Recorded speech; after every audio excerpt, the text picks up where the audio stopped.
lightweight champion, Devin the Dream Haney, only 23 years old. And he will be headlining here in Las Vegas. Seeing him get loose. There he is. I mean, I won't lie to you, Karen. I want Church in my office. I think this is a new strat. Like, imagine sitting there on the phone, right? Things are a bit slow. You're not in a great mood for work, and Church comes in and just gives you one of those team talks, to rally you. I think the Matchroom office is going to have a new dog and a new hype man come Monday morning. It's going to be very busy.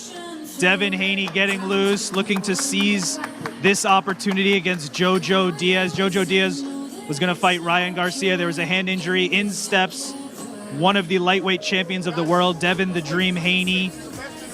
A massive opportunity for him. We saw George Kambosos, who owns 3 of the other belts in the lightweight division, last week. And we know that you just watch both of these guys, Karen. You know this is going to be such a brilliant technical battle, such a war of attrition as well, because I really believe, and it was interesting to hear what Sean Porter said earlier about, he thinks that Devin's going to choose to stay in the pocket, and fight fire with fire at times, and I think he will as well. He'll feel like he is the bigger man. He'll feel like he carries that power on the inside. And although I expect Devin to keep it long at times, particularly early, I think as the fight progresses, he'll choose to have it up close as well. But maybe he won't have any option but to have it up close, because Diaz is good enough with that head movement, with that experience, to find a way inside. This is certainly not an easy title defense for Devin Haney, taking on Jojo Diaz. Jojo Diaz trending in the right direction. Took out Javier Fortuna his first time at 135 pounds. Now he's challenging that man, Devin the Dream Haney, for his lightweight title strap. Devin Haney said, "I don't feel right unless I know I went above and beyond with my preparation." And he looks ready.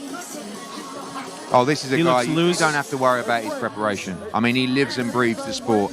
And anyone as young as him, as handsome as him, with as much money as him, that can do it in Vegas, and not be distracted. And he will not be distracted.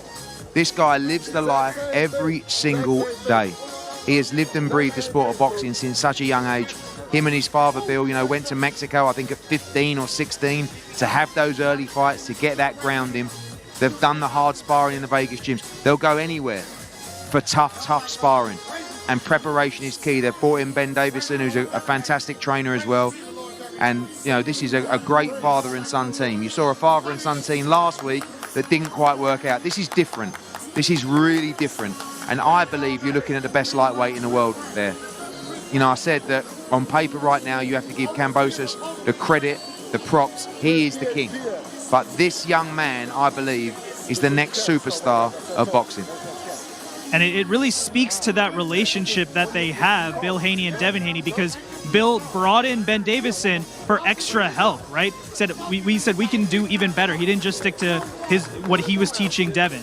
They brought in someone else. And you mentioned the success that they had together. As an amateur, Haney won 7 national titles. In 2015, age 17, he became the youngest boxer to win the Youth World Championships in Reno. He had an amateur record of 138-8 before turning professional at age 17. He wasn't even old enough to vote when he turned professional fighter. Well, you saw similar kind of record to Mark